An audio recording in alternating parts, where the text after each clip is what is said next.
오늘은 마태복음 1장 1절에서 6절을 보겠습니다.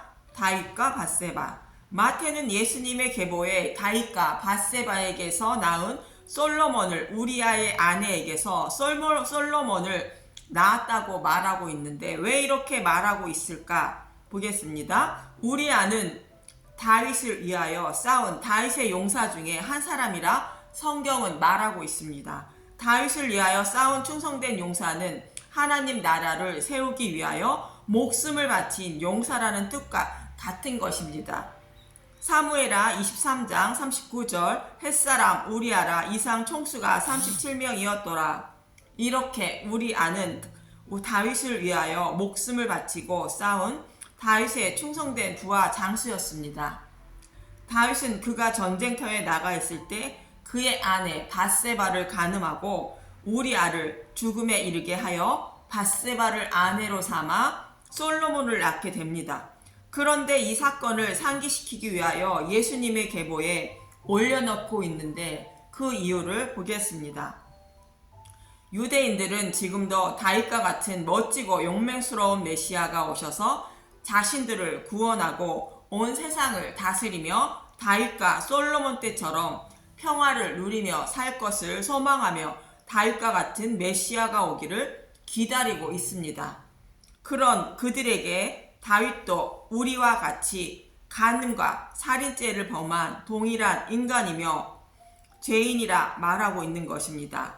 그런 죄인을 위하여 다윗의 후손으로 메시아를 보내주셔서 죄를 사하여 주시고 자신의 백성으로 삼아 주시기 위하여 예수 그리스도를 보내주셨다는 것입니다. 그래서 다윗과 같은 육적인 메시아를 기다리지 말고 이미 약속대로 오신 예수 그리스도를 영접하라 말하고 있는 것입니다.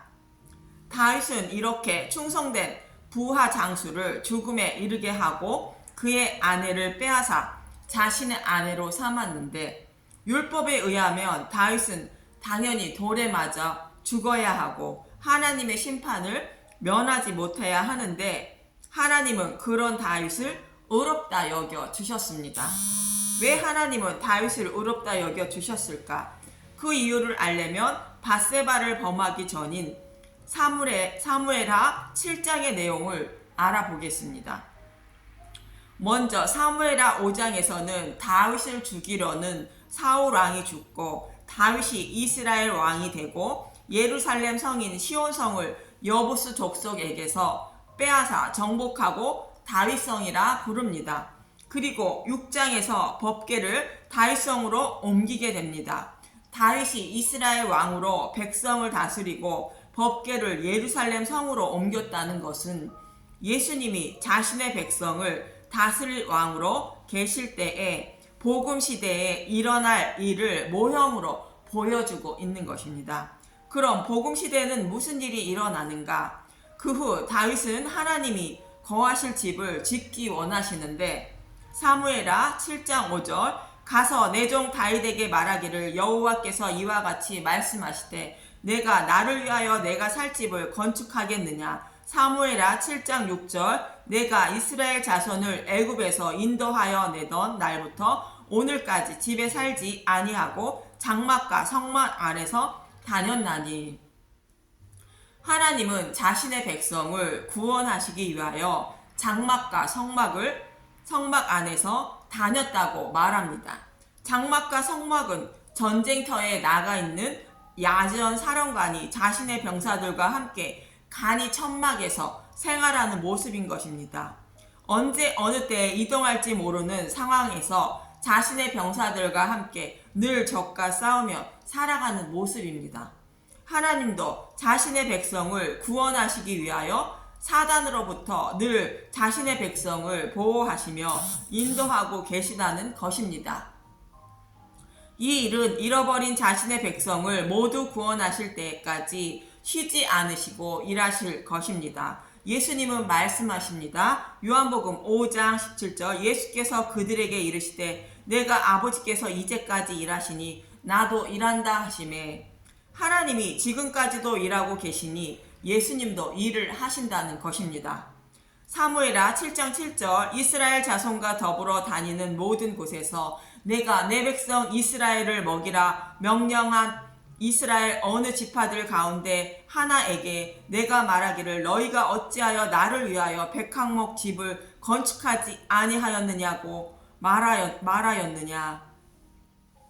하나님은 어느 누구에게도 하나님이 거하실 집을 건축해달라 말하지 않으셨다는 것입니다. 사무엘하 7장 8절 그러므로 이제 내 종 다윗에게 이와 같이 말하라. 만군의 여호와께서 이와 같이 말씀하시기를 내가 너를 목장 곧 양을 따르는 데에서 데려다가 내 백성 이스라엘의 주권자로 삼고 사무엘하 7장 9절 내가 가는 모든 곳에서 내가 너와 함께 있어 내 모든 원수를 내 앞에서 멸하였은즉 땅에서 위대한 자들의 이름같이 내 이름을 위대하게 만들어 주리라. 사무엘하 7장 10절 내가 또 내 백성 이스라엘을 위하여 한 곳을 정하여 그를 심고 그를 거주하게 하고 다시 옮기지 못하게 하여 악한 종류로 전과 같이 그들을 해하지 못하게 하여 사무엘하 7장 11절 전에 내가 사사에게 명령하여 내 백성 이스라엘을 다시던 때와 같이 아니하게 하고 너를 모든 원수에게서 벗어나 편히 쉬게 하리라. 여호와가 또 내게 이르노니 여호와가 너를 위하여 집을 짓고 사사시대에는 복음을 아는 자들이 없어서 각기 자기 소견에 옳은 대로 행하며 하나님을 섬겼다고 말합니다. 사사기 2장 10절 그 세대의 사람도 다 그 조상들에게로 돌아갔고 그 후에 일어난 다른 세대는 여호와를 알지 못하여 여호와께서 이스라엘 위하여 행하신 일도 알지 못하였더라. 사사기 21장 25절 그때 이스라엘 왕이 없으므로 사람이 각기 자기의 소견에 옳은 대로 행하였더라. 자신의 생각으로 하나님을 섬기는 것은 하나님을 우상처럼 섬기는 것이며 또 다른 우상도 섬기는 것입니다. 그래서 사사기에서는 하나님이 이웃 나라를 회초리 삼아 자신의 백성을 이웃 나라에게 내어주셔서 그들을 섬기게 만들었던 것입니다. 그리고 죄인임을 깨닫고 하나님께로 돌아오게 하셨던 것입니다. 그들이 하나님을 우상처럼 섬기는 이유는 하나님의 뜻을 아는 자가 없고 또 가르쳐주는 사람도 없고 사람 스스로 하나님의 뜻을 알지 못하는 맹인이기 때문입니다. 그러나 이제 사사시대와 다르게 만들어 주셨다는 것입니다.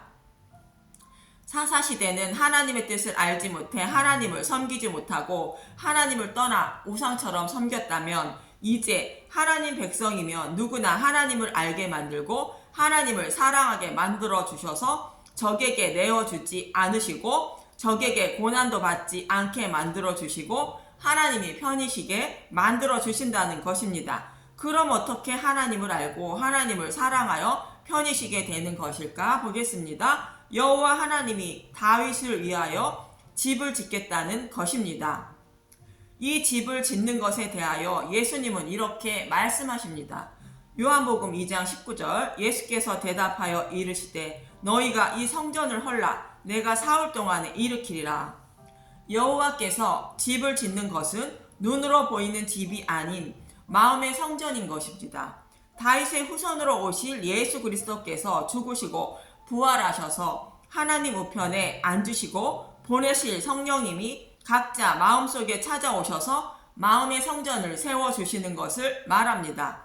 그럼 성령님이 오시면 무슨 일을 해주셔서 하나님을 알게 하시고 사랑하게 만들어 주시는 것일까? 먼저 모세는 이렇게 말합니다. 신명기 30장 6절 내 하나님 여호와께서 내 마음과 내 자손의 마음에 할례를 베푸사 내게 마음을 다하여 뜻을 다하여 내 하나님 여호와를 사랑하게 하사 내게 생명을 얻게 하실 것이며 또 예레미야는 새 언약에 대하여 이렇게 말합니다. 예레미야 31장 34절 그들이 다시는 각기 이웃과 형제를 가리켜 이르기를 너는 여호와를 알라 하지 아니하리니 이는 작은 자로부터 큰 자까지 다 나를 알기 때문이라. 내가 그들의 악행을 사하고 다시는 그 죄를 기억하지 아니하리라. 여호와의 말씀이니라.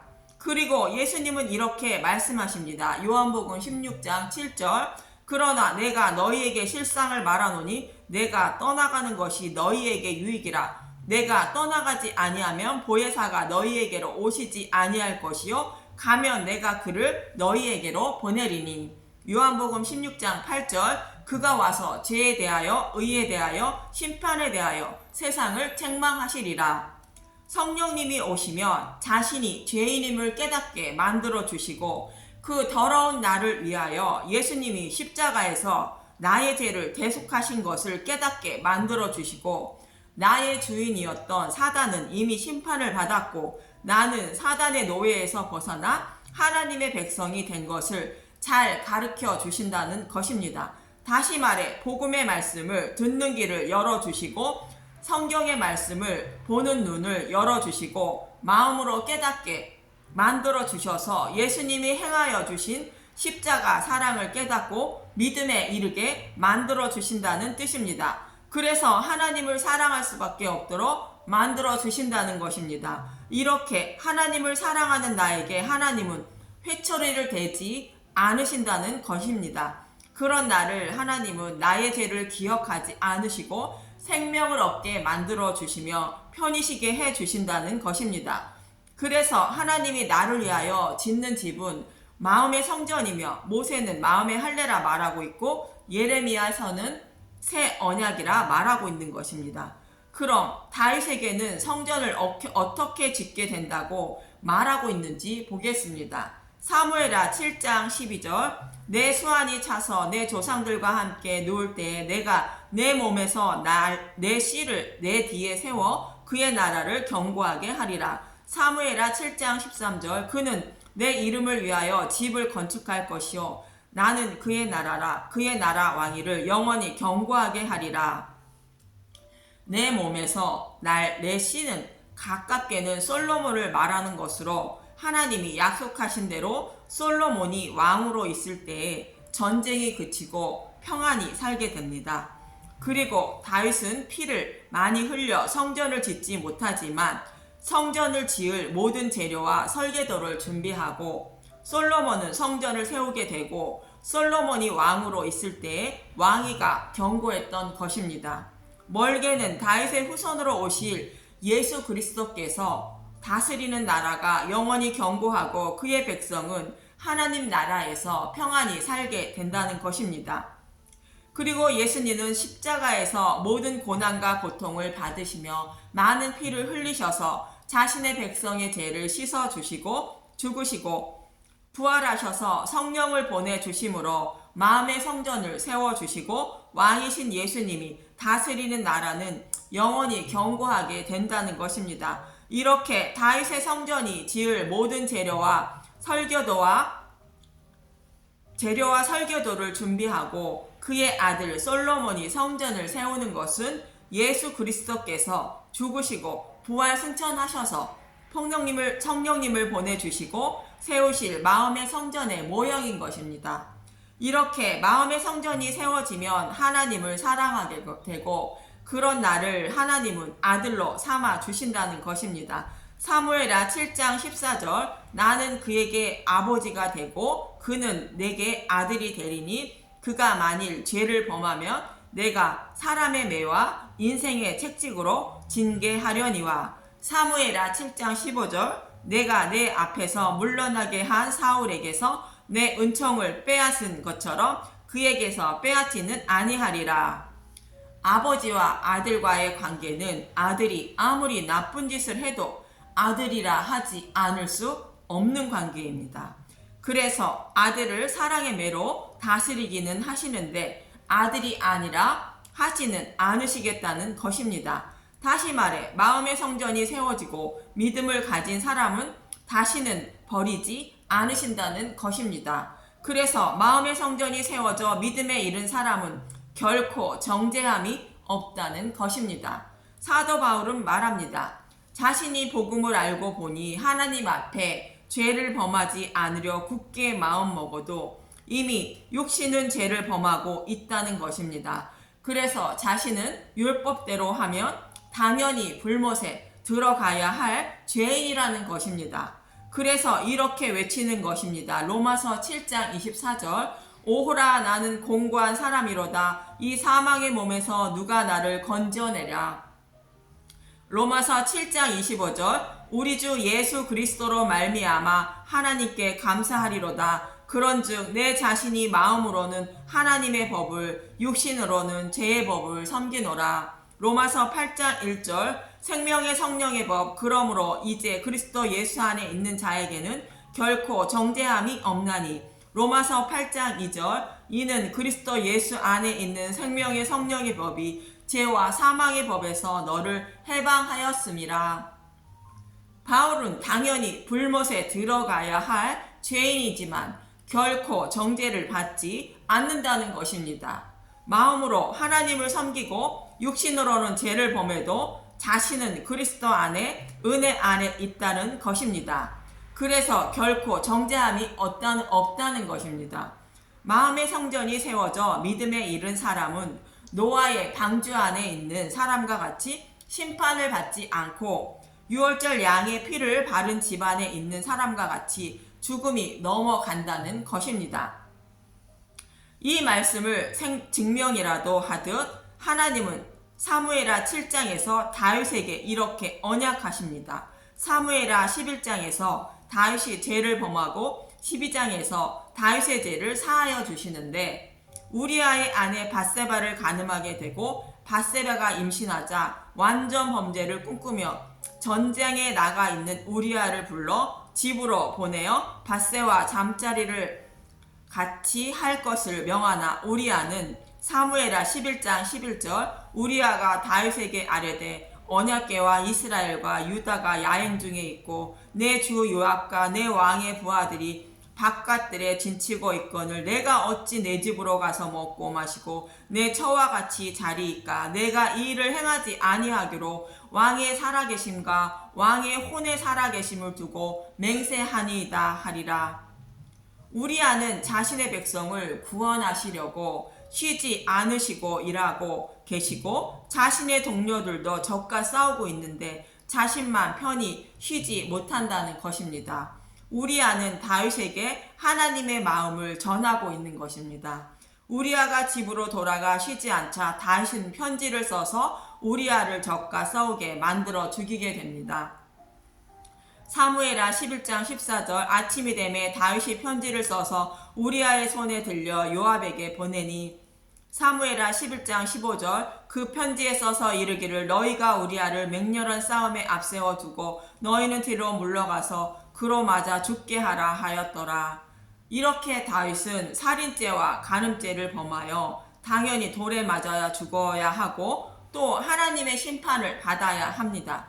그러나 다윗은 죄를 사함받게 됩니다. 사무엘하 12장 13절 다윗이 나단에게 이르되 내가 여호와께 죄를 범하였노라 하매 나단이 다윗에게 말하되 여호와께서도 당신의 죄를 사하셨나니 당신이 죽지 아니하려니와. 사무엘하 12장 14절 이 일로 말미암아 여호와의 원수가 크게 비방할 거리를 얻게 하였으니 당신이 낳은 아이가 반드시 죽으리이다 하고.